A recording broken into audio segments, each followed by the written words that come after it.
You've got a great reputation in the local area. You've got great marketing that has educated me about your process. We've already told you that we're not talking to any other builders because we want to build with you, and yet you failed to turn up for our last meeting. Do you still think we're going to build with you? Hey, my name is Skye Stevens, co-founder of the Association of Professional Builders. We're here to change the residential construction industry and improve it for both builders and consumers. Simply showing up may not guarantee success, but it certainly helps. If you're an apprentice and you consistently fail to show up for work, you're unlikely to succeed in completing your apprenticeship.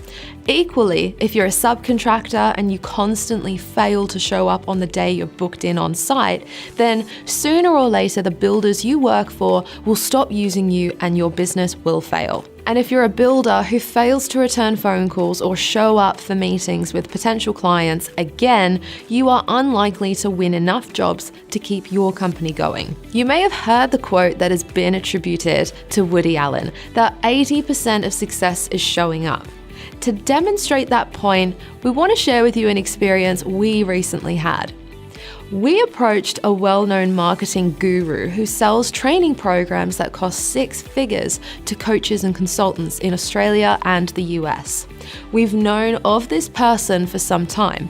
We did the research and were comfortable that he delivered good value through his courses. Long story short, we had a conversation with a sales consultant called Morris, where we made our intentions clear that we were prepared to invest in a particular training program.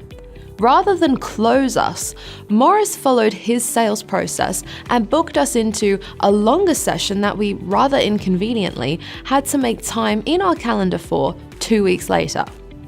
As a builder, you never want to do that. Make sure you follow our sales process and take your hot prospects out of the market early. Anyway, at the end of the call, we decided to give Morris an easy ride and told him we were definitely in, making it a dead cert from his perspective. This sale really was his to lose, and all he had to do was show up. He had our mobiles, our landlines, and Skype addresses. We even emailed him 15 minutes prior to the appointment to confirm which communication channel he would be using for the meeting. Nothing. No calls to the mobiles, no calls to the landlines, no contact on Skype. This was a dead cert sale. All the salesperson needed to do was show up, and yet zero. In most cases, turning up to meet a client on site does not guarantee a builder the job. In fact, without a sales process, the chances of winning a job after meeting with a prospect are less than 10%. But that's still 10% higher than the builder who doesn't show up. So guys, make showing up a priority in your business. Make it a culture within your business to call people back and show up. We can't guarantee you success from just showing up, but we can guarantee failure if you don't. Now, you may be thinking, I don't have time. In which case, the answer is simple. When you don't have time, you need to qualify better. No sense in meeting prospects that are unlikely to build. If you get sucked into wasting time on these people, you'll have less time for the dead certs, which will result in missed opportunities. Don't end up like Morris.